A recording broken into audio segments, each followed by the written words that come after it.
Fala, Padre Fábio, sou Maria de Lourdes e estou enfrentando o pior tempo da minha vida. Descobri que tenho câncer. Tenho 2 filhos pequenos e me desespero diante da possibilidade de deixá-los sós. Estou precisando de uma palavra de conforto. Maria de Lourdes, a gente sabe que a descoberta do câncer, ela sem dúvida, nos assusta muito, né? Primeiro porque eu costumo dizer que existem doenças que trazem um histórico, né? É como uma pessoa que descobre que tem o vírus do HIV. Todo mundo que descobre isso se desespera muito, porque a doença tem um histórico. O histórico da doença, a AIDS, o HIV, tudo aquilo que vem à nossa cabeça no momento é que a pessoa vai morrer imediatamente, porque nós trazemos essa herança de um tempo em que, quando a pessoa descobria que tinha AIDS, ela tinha como é que chama isso, gente? Uma morte muito, né? Uma sentença de morte. Hoje não. Quando a pessoa descobre que ela tem o vírus do HIV, o que ela vai fazer? Ela vai começar a controlar para que a doença não se manifeste. Então ela vai ter um cuidado a mais para que a doença não se manifeste. O câncer é a mesma coisa. É claro que o câncer ainda mata muito, mas o câncer não precisa ser uma sentença de morte para o paciente.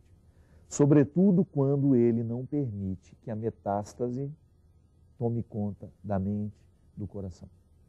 A gente começa a morrer também, minha gente, é no momento que a gente desanima da vida. Eu já encontrei pessoas que tinham câncer, né, e que lutou com o câncer de maneira muito saudável. Eu sei que é difícil, nós não estamos falando de uma coisa simples. Eu visito os pacientes de câncer, eu tenho um contato muito direto com o câncer e eu sei o quanto que é doloroso, o quanto que é difícil experimentar este limite da vida. Agora, a doença, Maria de Lourdes, ela pode ser melhor enfrentada se você cria dentro de você uma estrutura espiritual, psicológica, que lhe ajuda a não perder as esperanças. E você já deu aqui a receita para que a sua esperança não vá embora, os seus 2 filhos. Olhar para esses meninos, né, e saber que eles precisam de você, mas não permitir que isso vire um desespero, mas que isso vire uma esperança. Os médicos nos mostram isso e nos contam, e eu escuto deles o tempo todo, né? O quanto que a pessoa que tem uma espiritualidade e que não perde essa espiritualidade no momento da doença, elas têm uma chance muito grande de cura. Porque nós adoecemos a partir da cabeça também, né? Quantas pessoas, minha gente, desenvolvem o câncer justamente a partir de momentos de estresse, a partir de momentos de perdas dolorosas, porque a doença começa na nossa cabeça. E quem sabe a gente vai chegar à descoberta um dia que ela também pode ir embora pela força da nossa cabeça. E quando eu digo pela força do nosso pensamento, eu estou falando de espiritualidade também. Porque espiritualidade passa o tempo todo pelas escolhas que nós fazemos. A minha espiritualidade é alimentada por aquilo que eu permito que seja o meu pensamento. Quando eu começo a trazer para dentro do meu coração uma esperança que foi fomentada na minha cabeça, isso começa a ser articulado de um jeito novo e eu começo a existir a partir desta nova postura. O meu pensamento ajuda eu ter uma nova postura diante da vida.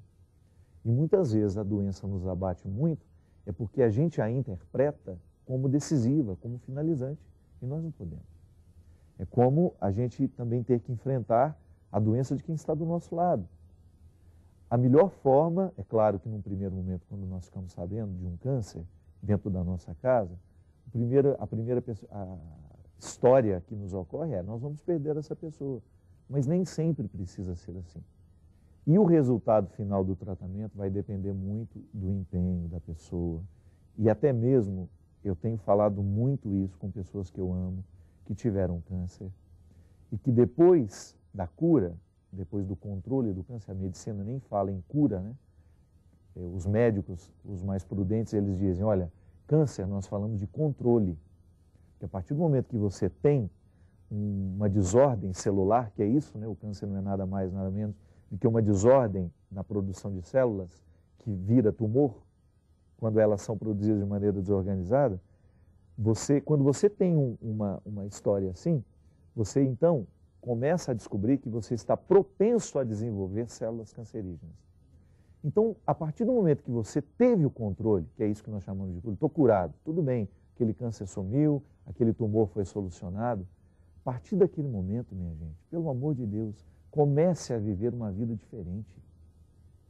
Se você sabe que você já é propenso a desenvolver células cancerígenas, busque a saúde de maneira radical, na sua alimentação, na sua atividade física, no seu repouso, no seu sono, no controle do seu estresse. Busque vida saudável.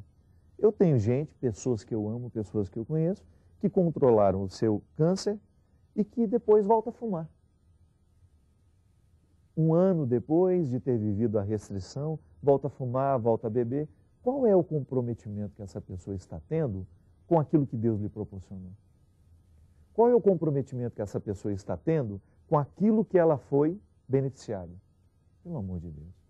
A partir do momento que você vive o controle da doença, você tem que se tornar ainda mais responsável pela postura, pelo jeito com que você vai agir, pelo jeito com que você vai viver.